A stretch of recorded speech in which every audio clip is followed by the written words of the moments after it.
तो hello guys, कैसे हैं आप सब। उम्मीद है आप सब बढ़िया होंगे, अपने घर पे सब ठीक होंगे। मेरा नाम है हिमांशु और मैं उत्तर प्रदेश के छोटे से ज़िले अमरोहा से बिलोंग करता हूं। आज मेरा यूट्यूब पे पहला दिन है। आज मैं अपनी फ़र्स्ट वीडियो शूट करने के लिए अमरोहा में ही आया हूं, क्योंकि अमरोहा से बिलोंग करता हूं और मैं चाहता हूं कि आपको अमरोहा की ही जानकारी सबसे पहले दूँ। तो आप देख सकते हैं मैं अभी अमरोहा के स्टेशन पर ही खड़ा हूँ। आप पीछे बोर्ड देख सकते हैं। मुझसे जितना होगा मैं आप लोगों को अमरोहा की छोटी से छोटी चीज़ आप तक पहुँचाऊँगा, क्योंकि मेरी फ़र्स्ट जर्नी यहाँ से ही स्टार्ट हुई है। तो मैं आप लोगों को यहाँ की ही जानकारी देना चाहता हूँ। अभी हम जाएंगे अमरोहा में, लोगों से बीच में बातें करेंगे, अमरोहा के बारे में जानेंगे, क्योंकि अमरोहा भी बहुत एक ऐतिहासिक शहर है जिसका बहुत ज़्यादा इतिहास अभी पीछे है। यहाँ पर बहुत सारी चीज़ें ऐसी हैं जिन्हें आप लोग भी नहीं जानते होंगे, जो अमरोहा से हैं वो भी नहीं जानते होंगे। अभी हम लोगों के बीच में जाएंगे और लोगों से बात करेंगे और आप लोगों को छोटी से छोटी जानकारी आप लोगों तक पहुँचाएंगे। तो दोस्तों, हम अभी एक अंकल जी से हमने बातचीत की थी, तो हम आप लोगों को अंकल के द्वारा जो भी अंकल को नॉलेज होगी अमरोहा के बारे में वो आप सब तक पहुँचाएँगे। तो अंकल, सबसे पहले आपको नमस्कार। नमस्कार। तो अंकल, अपना नाम बताइए, आपका नाम क्या है। पीतम। जी अंकल। पीतम। प्रीतम नाम है अंकल जी का। और अंकल देखिए कितनी छोटी सी रेडी पे अपना गुजारा करते हैं, बिस्किट वगैरह बना के अपने परिवार को पालते हैं। तो अंकल, आपकी एज कितनी हो गई। 55। अंकल की एज अभी 55 साल है। तो समथिंग थोड़ी बहुत जानकारी तो अंकल को भी अमरोहा के बारे में होगी। तो अंकल, आप बताइएगा कि अमरोहा जो फेमस है अपनी किन किन चीज़ों के लिए फेमस हुआ है। अमरोहा एक तो ढोलकों के लिए मशहूर है। ढोलक ज़्यादा मशहूर है, बाहर देशों में जाती है अमरोहा की ढोलक। और आगे। और तुम्हारा वासुदेव ज़्यादा मशहूर है, क्योंकि बाहर के तीर्थ करने वाले आते हैं। तो आप देख सकते हैं अंकल ने हमें थोड़ा बहुत जानकारी दी है कि अमरोहा जो है ढोलकों के लिए फेमस है। जो ढोलक बनाई जाती थी यहाँ पे, जितना मुझे ही पता है कि ढोलक बनाई जाती थी अमरोहा में। और कुछ यहाँ पे प्राचीन चीज़ें भी हैं, जैसे वासुदेव मंदिर वगैरह हो गया, अंकल ने भी बताया है। तो अंकल, आप कुछ और बताना चाहेंगे कि जो आपको पता हो थोड़ा बहुत। और जानकारी क्या हो सकती है। अभी अंकल को जितनी जानकारी थी अंकल ने हमें दे दी है। अंकल का कहना हमारे लिए, मतलब हमको बता रहे हैं अंकल कि अगर आपको प्रॉपर अमरोहा की जानकारी चाहिए तो आपको समथिंग 60 से 70 साल के बुज़ुर्ग इंसान से आपको मिलना होगा, क्योंकि अभी अंकल को भी इतनी जानकारी नहीं है। 60-70 साल के बुजुर्ग से मिलना होगा। तो ठीक है अंकल, आपने जितनी जानकारी दी उसके लिए आपका धन्यवाद। आपने हमारे लिए अपना कीमती समय निकाला। तो हम अभी किसी और नेक्स्ट पर्सन के पास चलेंगे, वहाँ से थोड़ी बहुत जानकारी लेंगे। हमने एक अंकल से बात की थी और अभी हम दोबारा किसी अंकल जी के पास आए हैं। तो अंकल, आपका नाम क्या है। मेरा नाम वैसे तो रियाज है, वैसे राजा नाम से राजा अंकल जी का नाम रियाज है और राजा सा नाम है अंकल का। तो अभी हम अंकल से जानकारी लेंगे, थोड़ी बहुत जो इनको पता होगा वो हमें अंकल बताएंगे अभी। देखो, यहाँ एक तो है दिल्ली दरवाजा, एक मुरादाबादी गेट और एक है छंगा दरवाजा मशहूर। तो अभी अंकल ने 3 गेट बताए हैं, एक मुरादाबादी गेट और दूसरा एक छंगा दरवाजा, छंगा दरवाज़ा है कोई, एक दिल्ली एक दिल्ली दरवाजा दरवाज़ा। तो और कोई जानकारी अंकल जो अमरोहा के बारे में आप दे सको। और ये मज़ार है। मज़ार है। हाँ, अच्छा, मज़ार। कोई आपकी नज़र में ऐसा आदमी जो हमें ये सब जानकारी दे दे। और कोई पुराना ही आदमी बताएगा। पुराना आदमी। अभी आप किसी का नाम बता रहे थे यहाँ। वो तो मुल्ला जी हैं, जाएंगे डॉक्टर साहब। डॉक्टर मुल्ला जी। क्या एज होगी उनकी, क्या एज होगी। यही है उनका, यहाँ के ही रहने वाला। अच्छा, उम्र क्या होगी। उम्र ये वो नहीं पता होगी। अच्छा, वो नहीं पता होगी, आपको नहीं पता। अच्छा, आपकी उम्र कितनी है। मेरी उम्र 60 से ऊपर है। अभी अंकल की उम्र 60 से ऊपर है, लेकिन अभी भी अंकल को इतना नहीं पता है जितना हमें चाहिए था। हमें अभी और आगे जाना होगा और लोगों से जानकारी लेनी होगी। अभी मिलते हैं। अभी डॉक्टर साहब के लिए बताया हुआ, हम उन्हीं के पास जा रहे हैं। तो अभी हम, जैसा हमें पीछे बताया था कि आप डॉक्टर साहब से जाके मिलिएगा, हम डॉक्टर साहब की दुकान पे आ चुके हैं। अब हम डॉक्टर साहब जी से थोड़ा बात करेंगे। डॉक्टर साहब, आप पहले अपना नाम बता दीजिए। जी, शाहिद अली नाम है मेरा।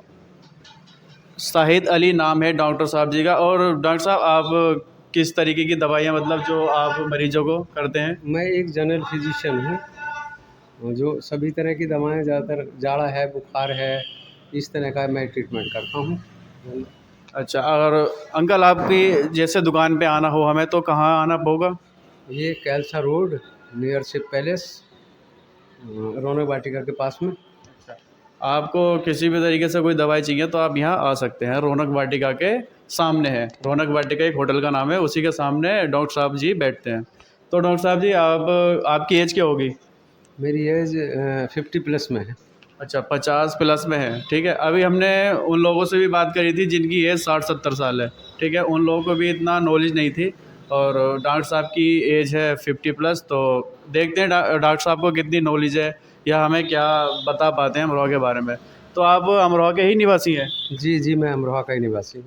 अमरोहा के ही रहने वाले हैं। डॉक्टर साहब जी के 50 साल अमरोहा में ही बीते हैं। तो अमरोहा के बारे में कोई ऐसी जानकारी दीजिए जिससे ये फेमस हुआ, या फिर अमरोहा में क्या चीज़ें हैं, क्या पुरानी चीज़ें हैं, या अमरोहा की जो ऐतिहासिक चीज़ें हैं उन चीज़ों के बारे में आप कुछ जानकारी हो तो आप हम तक दीजिए। देखिए, पहली चीज़ तो ये कि अमरोहा के बारे में सबसे मेन चीज़ जो है वो ये है कि यहाँ हिंदू मुस्लिम जो रहते हैं वो बहुत ही आपसी इत्तेहाद इत्तेफाक के साथ रहते हैं, मोहब्बत के साथ रहते हैं। इस अमरोहा शहर की इस इत्तेफाक की जो है दूसरे शहरों में मिसालें दी जाती हैं। लोगों को बताया जाता है कि यूपी में अमरोहा एक ऐसा शहर है जहाँ कभी हिंदू मुस्लिम झगड़ा इस तरह का नहीं हुआ, क्योंकि यहाँ लोगों में इतनी मोहब्बत है आपस में। दूसरी चीज़ ये है कि हिस्ट्रिकल बिल्डिंग बहुत है यहाँ पे। आपके जो है तो शाहबिलात दरगाह शाहबिलात साहब की है, और बासदेव तीर्थ है जहाँ दूसरे प्रदेशों से भी लोग आते हैं अपनी मन्नत मांगने के लिए। तीसरे भूरे का शहीद का मज़ार है जिसकी वजह से अमरोहा बहुत मशहूर है। तीसरी चीज़ ये है, यहाँ के शायर जो जॉन एलिया थे जो पाकिस्तान जाके बस गए, वो भी जो उर्दू अदब की शख्सियतें हैं वो भी अमरोहा में बहुत सारी रही हैं। वो भी अमरोहा के एक मशहूर होने की एक सबसे बड़ी वजह रही है। तो जैसी अभी हमें डॉक्टर साहब ने जानकारी दी है कि ये एक ऐसा शहर है जहाँ हिंदू और मुस्लिम दोनों ही बसते हैं, और आज तक उन दोनों के बीच में कभी विवाद नहीं हुआ है, और आपस में बहुत ही प्यार मोहब्बत के साथ में वो लोग रहते हैं। और यहाँ पे डॉक्टर साहब जी ने बताया कि कुछ पुरानी इमारतें हैं जैसे वासुदेव मुरादाबादी गेट, और भी बहुत सारी चीज़ें हैं। तो और यहाँ पे सैनिकों का वगैरह का क्या बता रहे थे आप? जी, सैनिक वगैरह कुछ बताया था। जो यहाँ के स्वतंत्रता संग्राम सैनिक भी यहाँ रहे हैं, जिन्होंने जो हिंदुस्तान को आज़ाद कराने में अपना रोल बहुत अहम रोल अदा किया है। जैसे आप सभी को पता है, हमारा हिंदुस्तान जो आज़ाद हुआ था, वहाँ उस आज़ादी में जो लोग थे वो उनमें से कुछ लोग यहाँ के ही निवासी थे। अमरोहा के लोगों ने भी अपना पूरा सहयोग किया है हिंदुस्तान को आज़ाद कराने में, हमारे भारत को आज़ाद कराने में। तो और कोई ऐसी जानकारी जो आप आने वाले युवा को देना चाहते हैं, या जो अमरोहा से बाहर के लोग हैं उन लोगों को बताना चाहते हैं? देखिए, यहाँ अमरोहा जो है एक तरह से जो तालीम में पहले अब से 20 या 30 साल पहले तालीम के मामले में, एजुकेशन के मामले में इतना आगे नहीं था जितना आज है। आज यहाँ तालीम का एक तरह से हब बनता चला जा रहा है। यहाँ डिग्री कॉलेज भी हैं, प्रोफेशनल कॉलेज भी खुले हैं। नज़दीक में टीएमयू मेडिकल कॉलेज है, और आपके रजबपुर में जो है तो वेंकटेश्वर मेडिकल कॉलेज है, यूनिवर्सिटी है। तो मतलब कहीं ना कहीं हमारा अमरोहा जो है तरक्की की ओर बढ़ता हुआ जा रहा है। पहले से बहुत ज़्यादा तरक्की जो है हमारे अमरोहा के अंदर हो चुकी है। जी जी, शिक्षा के मामले में अमरोहा में बहुत तरक्की हुई है। यहाँ के बहुत सारे लोग आईएएस आईपीएस भी हैं। ये सबसे बड़ी चीज़ है, अमरोहा की तरक्की की निशानियाँ हैं ये। और काफ़ी डिग्री कॉलेज भी जो है डॉक्टर साहब ने बताया है जो अमरोहा के अंदर है। और भी बहुत सारी चीज़ें हैं, जैसे हमारे यहाँ के लोग अमरोहा के निवासी काफ़ी ऊंचे ऊंचे पदों पर हैं, जैसे आईएएस आईपीएस, और कुछ लोग विधायक राजनीति में भी गए हुए हैं। जी, विधायक भी हैं अमरोहा के लोग, राजनीति में उनकी बहुत भागीदारी रही है। यहाँ से लोग कैबिनेट मिनिस्टर भी रहे हैं, केंद्र सरकार में भी रहे हैं, और प्रदेश सरकार में मिनिस्टर भी रहे हैं, कैबिनेट मिनिस्टर भी रहे हैं। भाई जितना हो सका मैंने तुम्हारे लिए अमरोहा की जो जानकारी वो इकट्ठा करके एक छोटी सी वीडियो के माध्यम से मैंने आप लोगों तक पहुंचाई है। तो अब मेरा आज फर्स्ट दिन था, पहली वीडियो थी, तो मुझे पता है कि मेरी तरफ से बहुत सारी वीडियो में गलतियां हुई होंगी। तो आप लोग उसको नज़रअंदाज करना अपना छोटा भाई समझ के, क्योंकि भाई जितना मुझसे हुआ मैंने वो तुम्हारे लिए करा, ठीक है। अब आप लोगों की जिम्मेदारी है कि मुझे आगे बढ़ाना है या फिर नहीं बढ़ाना है। जितना हो सके भाई वीडियो को शेयर कीजिएगा, लाइक कीजिएगा, और भाई मुझे ना ज़्यादा से ज़्यादा सब्सक्राइब की ज़रूरत है, और आप लोगों की सपोर्ट की ज़रूरत है, ठीक है। मैं आप लोगों के बीच में ना ऐसी वीडियो लेकर आऊँगा। मैं नहीं समझ सकता कि आप तुम भी नहीं समझ पाओगे कि ये भाई ये कर क्या रहा है, ठीक है। मैं ऐसी वीडियो आप लोगों के बीच में ला के दूँगा, ठीक है। तो यूट्यूब पर होंगी भी नहीं ऐसी वीडियो जैसी मैं आप लोगों के बीच में डालूँगा। तो भाई जितना हो सके मुझे सपोर्ट कीजिएगा, आप लोगों के सपोर्ट की बहुत ज़रूरत है। तो भाई इस वीडियो को मैं यहीं पे एंड करूँगा, और आपसे लास्ट में ये कहूँगा कि जितनी भी चीज़ें लोगों से हमें पता लगी हैं, जैसे वासुदेव हुआ, दरगाह, ये सब चीज़ें अगर आप लोगों को किसी चीज़ का अलग से ब्लॉग चाहिए तो आप लोग मुझे कमेंट करके बताइएगा कि हाँ भाई इस चीज़ का हमें पूरा एक्सप्लोर दो। मैं वो 100 में 100% आप लोगों को जितना हो सकेगा वो करके दूँगा।